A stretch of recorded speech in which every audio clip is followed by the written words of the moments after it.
man. We're gonna go ahead and get to the two-tone business. Not much, but it's a lot. But we're gonna go ahead and get to the first line of business.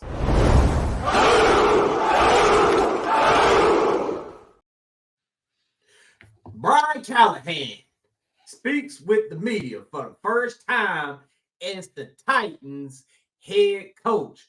And my quick thoughts, I loved it, man. It's so much that he said that, it was a breath of fresh air today.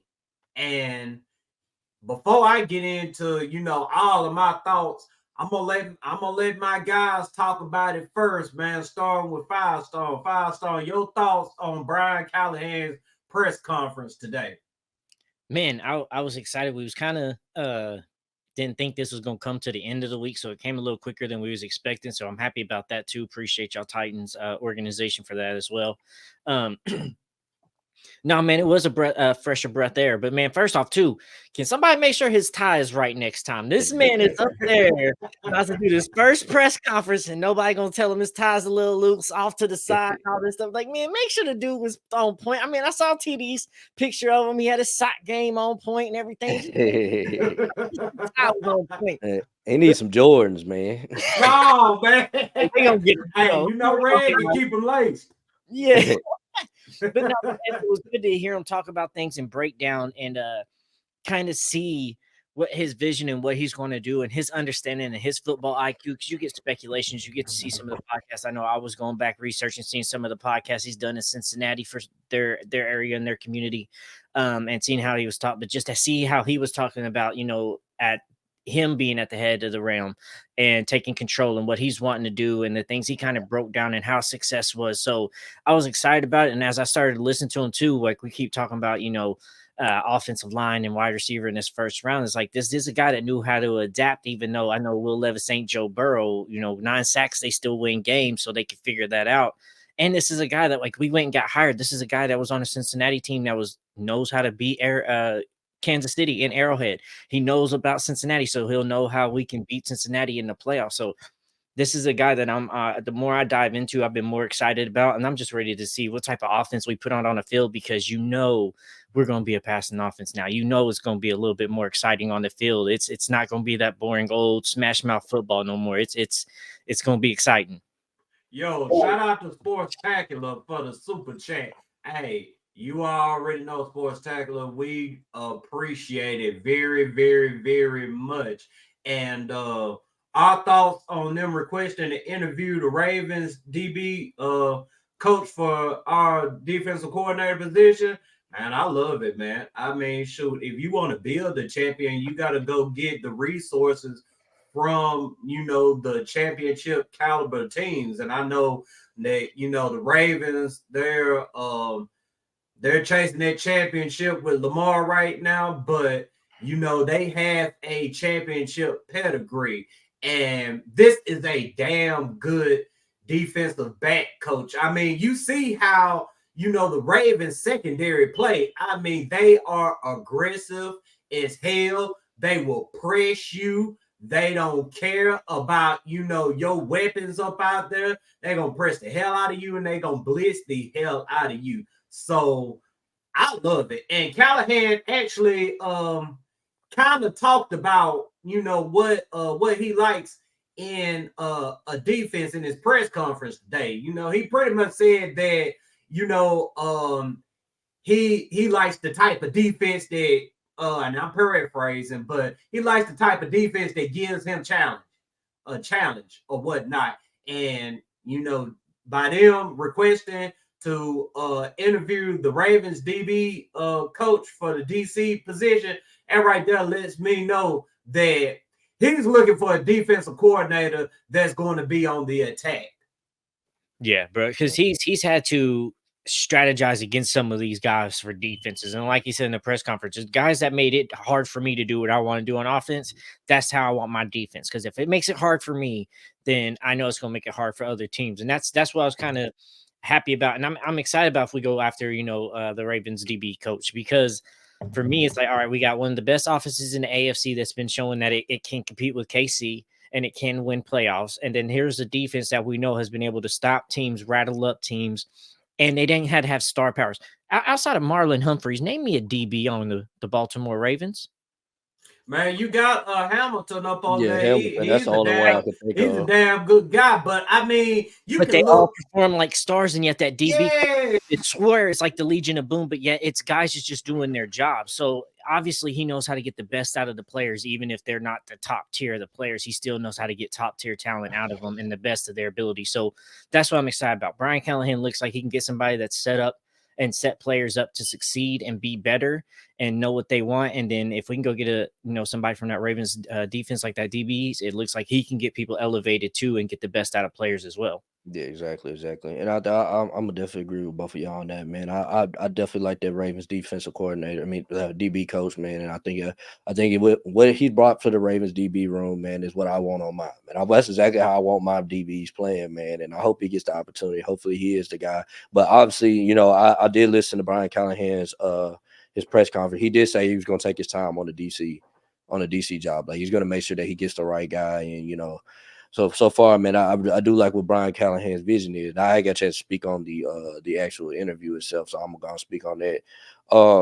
I do like. He was a little bit nervous at first when he started shouting out people. I was like, man, he kind of nervous, bro. This, that, and the other. But when he got to the football talk, I see why he got hired. You know what I'm saying? Like the man's IQ, was out this world, especially when he got to speaking about offense, man. He was speaking about everything, pass protection, what the quarterback needs to read, the way the running backs need to run. He need what type of wide receivers that he want. I see why Rand Carthon really liked this guy.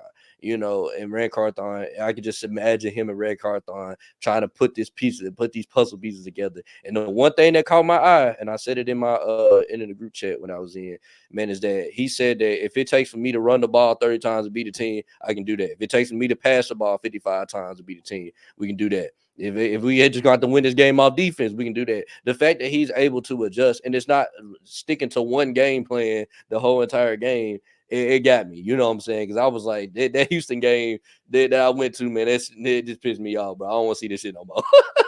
I don't want to see this shit no more. Either of those games, I don't want to see that shit either anymore. I don't want to see the Titans going out there losing to anybody's JV team, and I don't want to see the Titans go out there and miss one play and all hell breaks loose. So yeah, I definitely agree with you right there. But man, let me go ahead and get some of these shout outs, man, because we done got some more people in the building with us, man. Shout out to my guy Randy Cherry, man. What up, Randy, man? Appreciate you joining us tonight, dog. Got Rasheed Jenkins in the building. Shout out to you, bro. Got Jordan in the building, man. Shout out to y'all, man. Thank y'all for watching. Make sure you like, share, subscribe, tell a friend about it, blah, blah, blah. This, that, and the third. But we got to get to the foolishness too. Hold on. Before we get there. Now, because the comment came up too. I just want to know how Eric. Now, where'd it go? I was wanting to say something about emotional. But how was y'all feeling about him getting emotional? Because I know some of the fan base tore J-Rob apart when he got emotional after the playoffs lost. But for me, it was kind of like a fresh air because it kind of showed the passion he had for football and the appreciation he had for other people. It felt different than J-Rob's tears, but it just kind of, for me, it seeing that when it first came up, that almost made me like him even more at the get-go because it showed that we actually got somebody that truly cares about football, and not only cares about football, he has people that he's trying to make proud with this too, not just the organization, not just the players and all that stuff. He's actually trying to get he's trying to make his dad proud. He's trying to make those other people that taught him all along the way and try to make them proud and all that stuff. So, man, seeing that, I was happy to see that, but I was wanting to see y'all's opinion and how you think the fan base is going to actually receive that. Man, for what I've seen, the fan base took well to it. The first comment I seen about it was from my guy Tyler Roller. Y'all make sure y'all go watch Locked On Titans podcast every day, man. Content is free as hell, so y'all make sure y'all check out Tyler, man, on a daily basis. But he said he loved it. I mean, and I loved it as well. I mean, just pure, genuine passion. You can tell that they made him feel like family the first time he talked to him, and Amy even said it as well. I mean, she talked about the chemistry that Brian and Rand had off the bat, and she said it. She said they wasn't gonna let him get out that building Good. without a deal. So Yeah. I mean, they knew what they wanted from the jump, and they went and got their guy, and they guy sincerely wants to be here. Hell, he even said that he wants to make Nissan Stadium the most feared stadium in the league, man. If that don't get you so fucking pumped, man, I don't know what else will, outside of actually going out there and doing it. Yeah, and Man. I know. Go ahead. No, I would say, man, as soon as we start, if we have another game like we did against the damn Falcons, if that's a normal for us, bro, you know what I'm saying? Like the bombs, touchdown passes, all this, bro, we're gonna be lit. Cause the Falcons game, we were turned, bro. You know what I'm saying? Like, Yeah, y'all were down there living life. yeah, Bro, that shit was popping from watching it on the TV. You could tell it was different than other we've had before, bro. That shit was jumping. It was live. Bro, it felt so different because it was like, bro, we found a quarterback. You know what I'm saying? Like, while we were just so happy, we was like, that quarterback good. Like, bro, it was lovely to see. But I know this too. What Brian said in this too, in his media, was one of my big question marks that I had coming into this. Like, can Rand sell him on this? Now, whoever coach is going to have to come in, Rand's going to have to sell him that he can do what he needs to get and accomplish. And that's one of the things Brian said is like, once I was talking to Rand, we started breaking down stuff. Rand sold me on his vision. Rand sold me on So I was like, okay, so Rand does know what he's doing because it's just beginning. He can sell himself, because just because you know what you're doing also don't mean you know how to sell yourself to other people too. That's two different aspects. So now we know that he can sell himself, and we know that now Amy's not afraid to put all the bells and whistles out. We saw how they recruited D-Hop coming in. They didn't really recruit Rand this same way, but now we see this head coach. We see you recruiting, you find out the private jet, getting them in, charter bus coming in, family whole thing, trying to make that a scene. I can see that you're trying to make this Titans organization a more family friendly organization. So I can see why you wanted to move on from Vrabel and take this narrative too, because I can see that that's what you're trying to make this be, and that's perfectly fine. So, but it was good to see though that Amy knows that when we got a guy that we believe that we want, we're gonna pull out all the stops to make sure we go get this guy. Yeah, man. It ain't no more sizing motherfuckers up at the door and shit no more, shaking their hand all hard, hitting them on the chest, seeing that they can take a lick and all that foolishness. Nah, man. When you step inside the facility now, man, it ain't nothing but love. But man, we gotta get to the foolishness, man, because Jesus Christ, the Titans, they just been dropping bombs all week long, and we gonna keep it on today. We gonna get to the foolishness from yesterday. There we go. We got it up there properly now. But all we heard throughout this whole search was how they wanted somebody that was willing to work well with others, and then the reports out there that Vrabel didn't want to collaborate, that he wasn't with all the analytics and all that type of stuff. And Rand, he took his shot. I don't hate him for it at all, because of the simple fact of this is where we are in the NFL today. I mean, all this, I'm the boss and this and that shit ain't, a thing anymore with teams.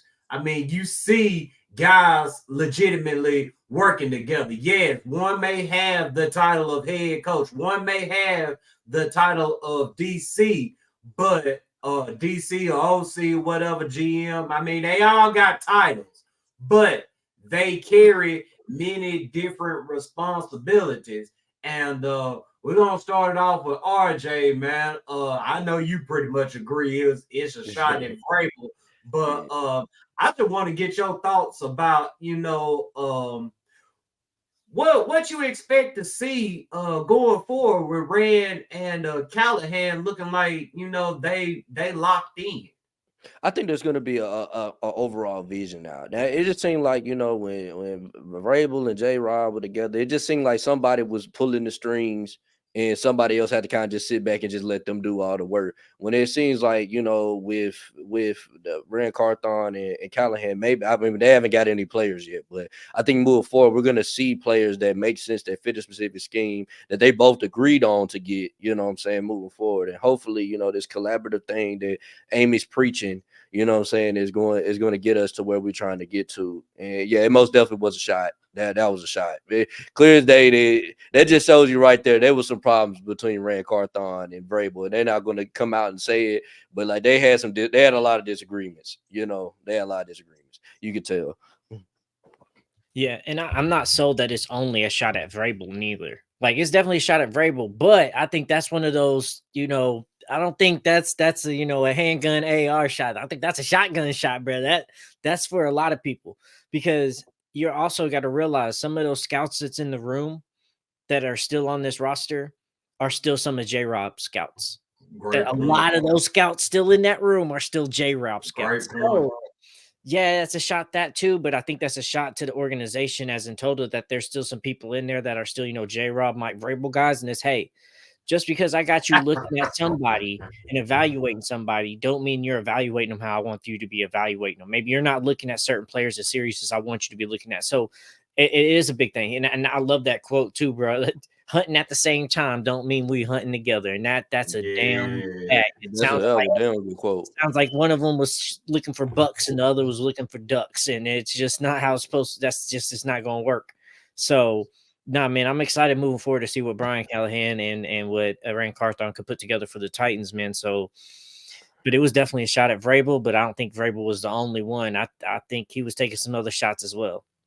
Yeah, I mean, he most definitely sound like he was trying to clear a room out with that one right there. But at the same time, I think he genuinely admit that as well. Like he wants to work alongside of the people that that's there with him on a daily basis. I mean, Rand doesn't have that, type of attitude that, I'm the boss, y'all listen to what I got to say. Nah, he leans on the people in the building that's around him for, for advice, for help, for whatever. I mean, shoot, you got all them scouts there. I mean, you listen to your scouts, see what your scouts got to say. And if you got multiple scouts saying like, look, you really need to look at this dude right here,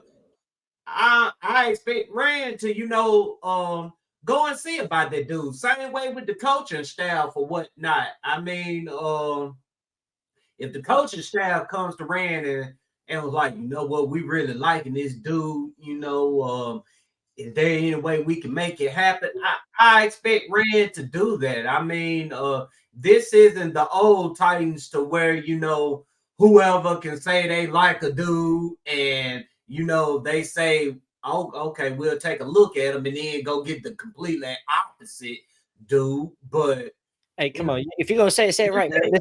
This ain't Amy's Patty's NFL no more. That's I mean, that's what it is. I mean, this ain't her dad's NFL anymore. I mean, it's a new day in Nashville, man. I'm excited about what the future brings, and I'm ready for the draft, man. That's what I'm ready for, dude. I'm ready for free agency in the draft, dude. Like, golly, Let me say this as well, though, man. I gotta put that out there. I said it the last show, but guys, I mean, this thing, it may get ugly before it gets better, because Callahan talked about his time with the Bengals today as well, and I know everybody likes to think that the Bengals just, up and went to a Super Bowl overnight. Nah, they went through 2 losing seasons to get to that Super Bowl. So, I mean, a turnaround can happen quick, but keep it in the back of your mind. Like, this is a rebuild. It could definitely get ugly before it gets better. Yeah, it's definitely. But I'm not even finna get my hopes up about this season, man. I just want to see. I just want to see them get the most out of a bad roster. That's what I was looking for this season, but I don't think we got there. And this year I want to see them get the most out of a bad roster. I want to see somebody be better than what they actually are. You know what I'm saying? Like playing better than what they actually are, as I'm looking at it. So.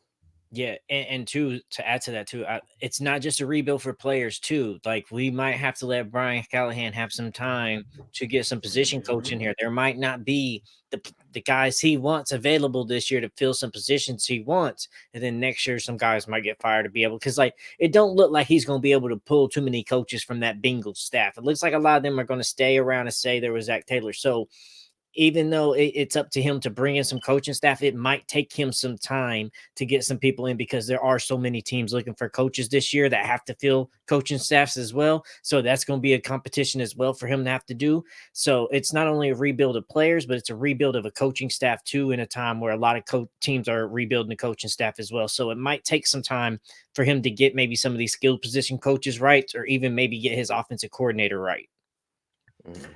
Let me throw this question out there to y'all as well, because I pretty much feel like, the old coaching staff, I mean, those guys are going to get wiped away. But if it's any guy on the past coaching staff that could possibly stick around, who would you pick? Give me Charles London. Charles London, I like Charles that choice. I think Charles London did a good job with Will Levis this year. I can't count Malik in there, because Malik is who Malik is right now. I mean I just think this system isn't going to be right for Malik. Malik needs to be in that, hell, I can't even call it the Baltimore type of offense anymore, because Baltimore ain't even running this shit no more. But, Malik needs to be in a unique situation to where, you may get to see the best version of Malik Willis. And, Tannehill's kind of in the same boat, even though he's a way more polished quarterback. He is who he is at this point of his career. I mean, he's probably on the brink of retirement, but you saw the progression in Will Levis this year, and Charles London. He gets a ton of credit for that. So if they were to keep anybody around, I would say keep Charles London around. What do you think about Chris Harris?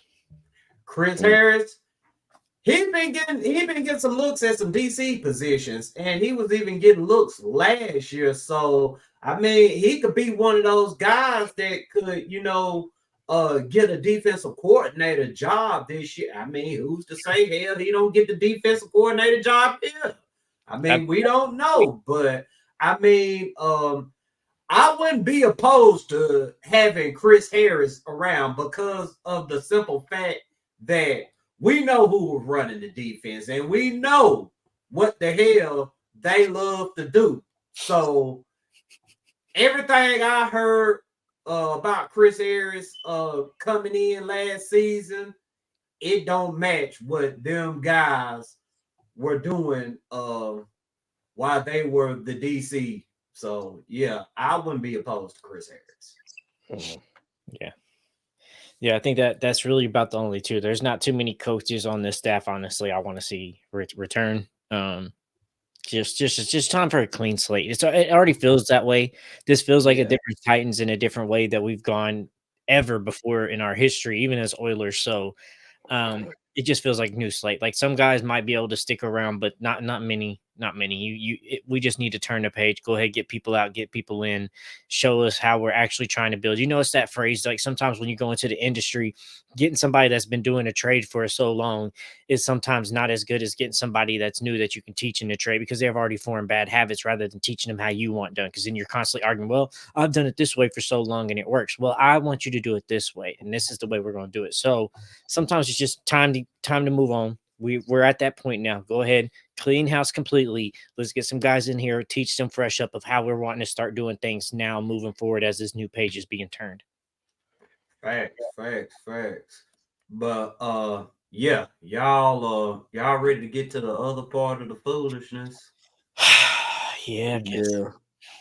Yeah, I think we done touched on just about everything from the press conference today. So yeah, I could just listen to Brian Callahan talk football all day, bro. Like, man, I'm telling you, dude. I mean, that man right there, man.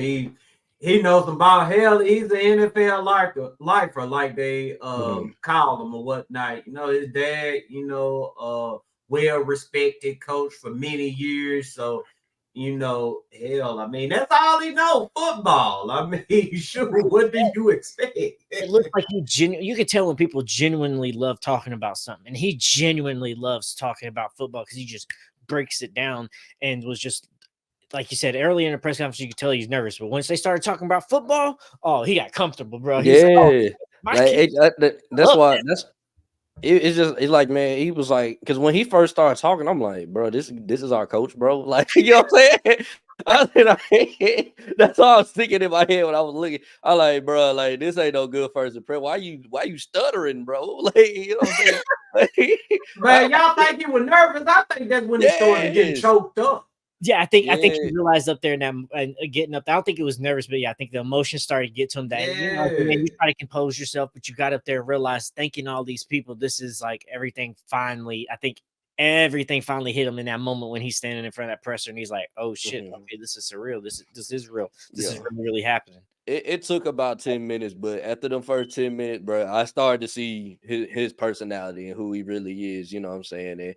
And how smart, how much of a, you know what I'm saying, up here, he has it up there, man. Like, really, really well. Like, he's very smart, very articulate, the way he speak about offense. And this shit really blew me away. Like, I'm like, bro, he know his shit. You know what I'm saying? Like, I ain't gonna lie, like, I'm just excited, man, because I know we got some pieces on this team, and I've been preaching it, man. We got talent on this offense, dude. We need the right coach, man, to bring it out these players, man. And hopefully he's the guy. And hopefully. Hopefully. Now. And he's talking about players reach out to him. So, bro, he had me ready to run through a wall, and I ain't even in the locker room. So yeah, man. You seen what he said about the blocking, right? He said blocking is more so a whole team thing. It ain't just a one person thing, right. Yeah, because he was talking about like we need to get more talent, this and that. And he's like, yeah, but then at the end of the day, it's still this and that. And that's like, I love hearing that because cool, it is, yeah, you got to have players, but two, at the end of the day, it is those players executing, and you got to have depth too, and you got to make sure the backups know what they're doing because at any given time they got to step up. So it's not just you got to get a good Hall of Fame player or generational talent like Joel. Even if you don't have Joel, you still have to have somebody that knows and how to teach them how to block, and that's what I loved about that too.